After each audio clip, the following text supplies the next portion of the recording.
اعوذ باللہ من الشیطان الرجیم بسم اللہ الرحمن الرحیم۔ جی الحمدللہ، سبق نمبر 12 جاری ہے۔ آئیے آج کی مشق کا آغاز کرتے ہیں۔ واو نون زبر ون، دیکھیں واو کے بعد الف ہے اور اس کے بعد نون ہے، نون کے اوپر جزم ہے، تو اس وجہ سے ہم واو کو نون کے ساتھ ملائیں گے، زبر والے حرف کو جزم والے حرف کے ساتھ ملائیں گے۔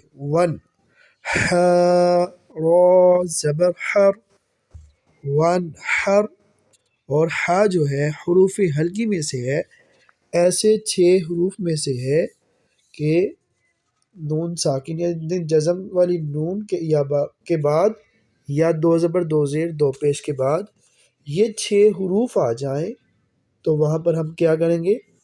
غنہ نہیں کریں گے، وہاں پہ ہم غنہ نہیں کریں گے۔ اسی طرح ہا حروف ہلکی میں سے ہے تو یہاں پر ہم غنہ نون جزم والی پہ نہیں کریں گے۔ ون ہر، آگے فا زبر فا، سین زبر سا، فاسا، یا نون پیش یون، فاسا یون، غین، دیکھیں نون ساکن کے بعد غین آ گیا تو یہاں پر ہم غنہ نہیں کریں گے۔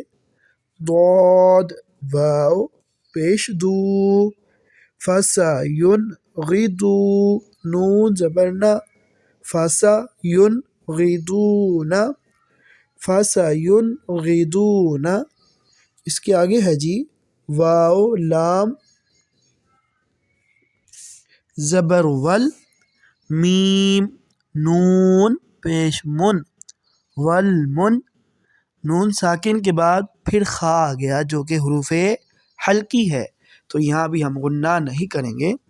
والمن، خا زبر خا، نون زیر نی، خانی، والمن خانی، قاف زبر قا، تا پیش تو، والمن خانی قاتو۔